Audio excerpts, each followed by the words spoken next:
Welcome to Ecology, Unit 1.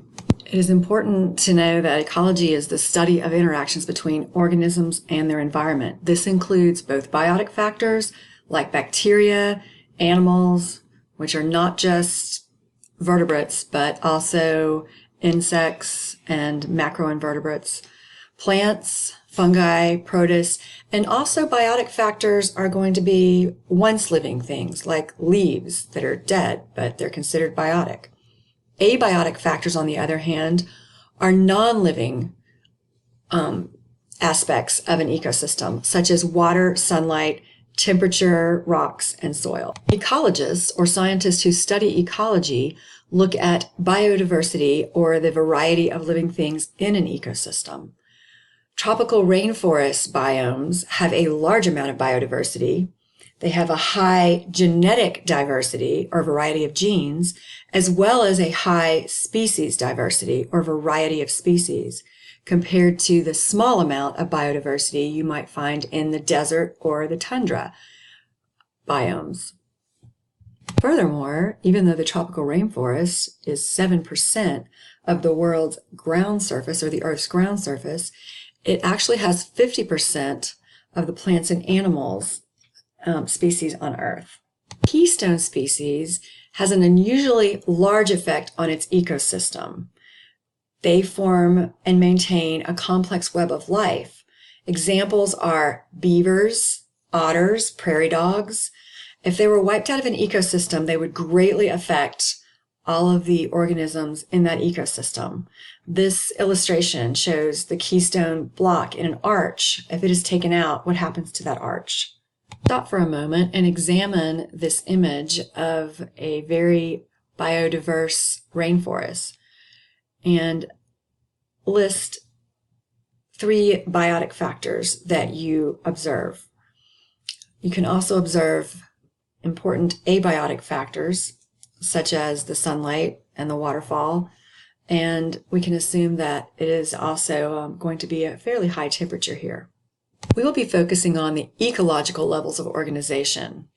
So the biosphere is the largest of the ecological levels of organization. If we were to look at an apple and compare it to the Earth, the biosphere would be the part of the apple that's the peeling. It is where you find living things from deep in the ocean all the way up to high in the atmosphere. So we'll be looking at these 6 categories. The smallest level of ecological organization would be an organism, sometimes known as the species level, such as an individual rattlesnake. If we moved up to the next level, we would add other rattlesnakes, still the same species, but just the population level is going to be a group of organisms of the same species in the same location. Then we move to community, which would be multiple populations living in the same geographical location. That would include the rattlesnakes, the lizards, other animals like coyotes, and other living things like fungi, cacti, grasses in the desert. Moving on to an ecosystem, we're looking at the biological community and all of the abiotic factors that affect it. Both biotic and abiotic are found here in an ecosystem. So it would not only include the community, but you add in the abiotic factors like the sand, the rocks, and the temperature of the desert. And then the biome would be a large group of organisms that have similar climate, plants, and animals. Similar rainfall, similar temperature when you're looking at climate. The Sonoran, along with other North American desert ecosystems, make up the desert biome. We also have the rainforest biome. We live in Georgia, the temperate deciduous biome, meaning that our temperatures are moderate with 4 seasons, and the deciduous forests are those trees that lose their leaves in the fall. Just a side note, there's the tropical rainforest and temperate rainforest. Tropical rainforest would be what you were looking at in the previous picture. The temperate rainforest would be found up in Washington with the tall spruce and hemlock trees. And finally, the biosphere consists of all of the biomes. Study this picture a moment and think about what happens as you go from individual to the biosphere. As you go from small to large levels, what is the first level that actually includes abiotic factors?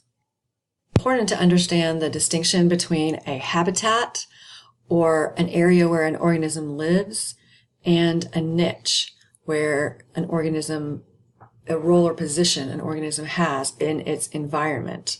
Your habitat is probably the Powder Springs, Marietta area, your yard, your house, the store you visit, the school you go to.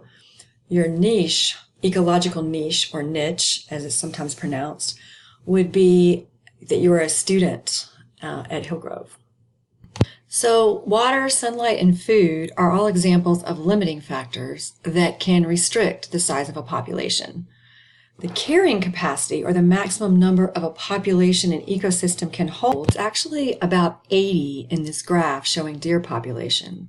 But as you can see, the population will rise and fall above the carrying capacity depending on the limiting factors. There are two categories of limiting factors. Density independent, which does not depend on the size of a population. In other words, they limit the population's growth regardless of the density of the population. These are usually abiotic factors. Examples given here: weather events, fires, air pollution. There's also density dependent limiting factors, which do not depend on the size of the population. These are typically going to be your biotic or living factors. Disease, competition, predators, and parasites are typical examples. When you're looking at population density, the upper limit and lower limit should also be considered. This graph shows the range of tolerance for steelhead trout. You can see that they live in the cool coastal rivers and streams from California to Alaska. And there's an ideal range here, 13 degrees Celsius through 21 degrees Celsius. They can still survive in lower temperatures and higher temperatures, but because they get stressed out, there's going to be fewer there. They are going to not be able to grow and reproduce as ideally. So, how does a biological community form? The two main types of ecological succession, or the process in which one community replaces the other, are primary succession and secondary succession. Primary succession takes place on exposed bare rock. You don't start with topsoil, so therefore it's going to take longer. It will follow, for example, a volcanic eruption where lava has covered over everything, or it could follow a retreated or melted glacier where there's just bare rock. It begins with a pioneer species such as lichen, which is actually a mutualistic symbiotic relationship between two organisms, a fungus, which is able to provide the home, and the algae, which is able to make food for the lichen using photosynthesis, so it can grow on bare rock where there is no soil.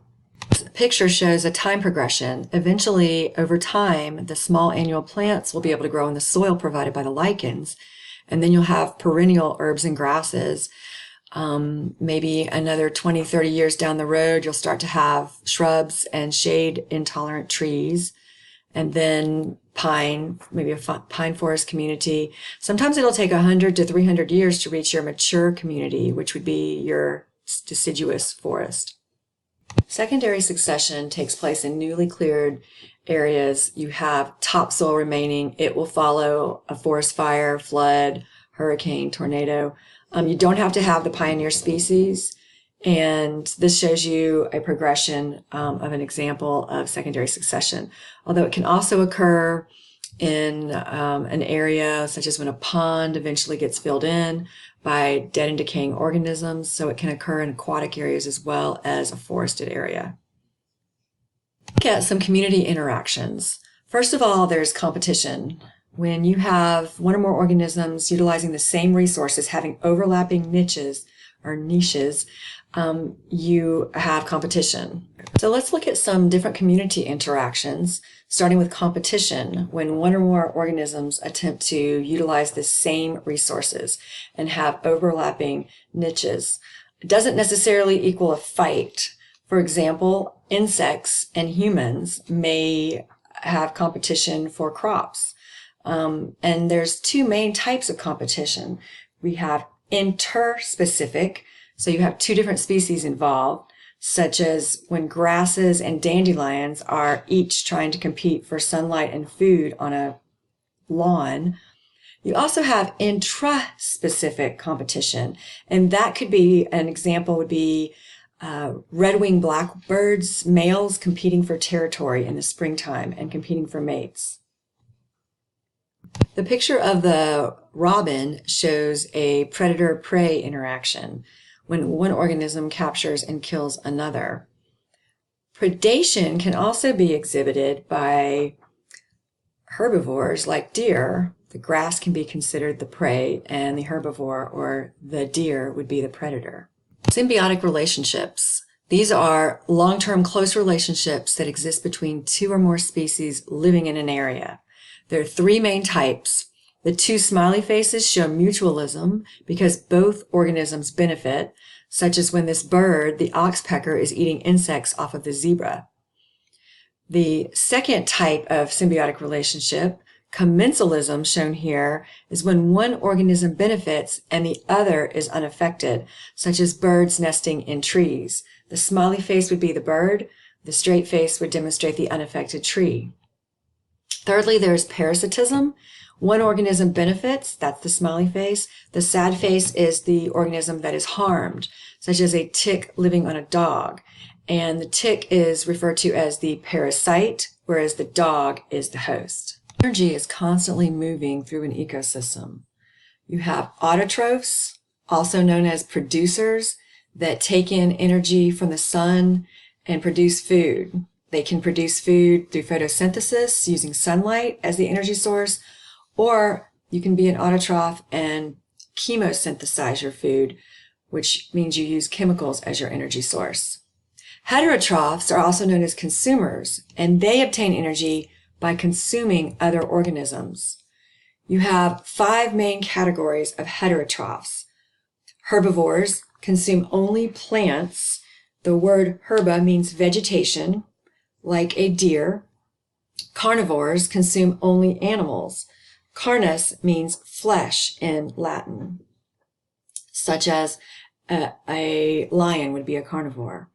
Omni means all. Omnivores consume both plants and animals. Detritivores, or scavengers, are going to consume the remains of plants or animals. Detrere in Latin means to wear away. And then decomposers would be mushroom and bacteria that help to break down decaying matter and absorb nutrients. This illustration shows you a food chain, starting with the plant that is eaten by the grasshopper, that is eaten by the bird, that is eaten by the snake, that's finally eaten by the owl. Each step in a food chain is known as a trophic level, and the arrow in a food chain is going to be pointing to the direction the energy is moving. What is doing the eating is pointed toward. You have 4 levels in this food chain. Although food chains can vary, they can have 2, 3, 4 levels or more. We start with the producer or the flower, and the herbivore here is the second level. Third level is the mouse, and the fourth level shown is carnivore or the snake.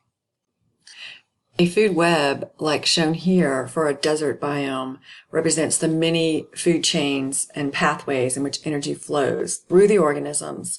Notice that the arrow is still pointing where the energy is moving toward the organism doing the eating. A food web illustrates all of the feeding relationships, and they're made up of many food chains, as you can see here. There are 3 different food chains, a 3-linked, a 4-linked, and a 5-linked.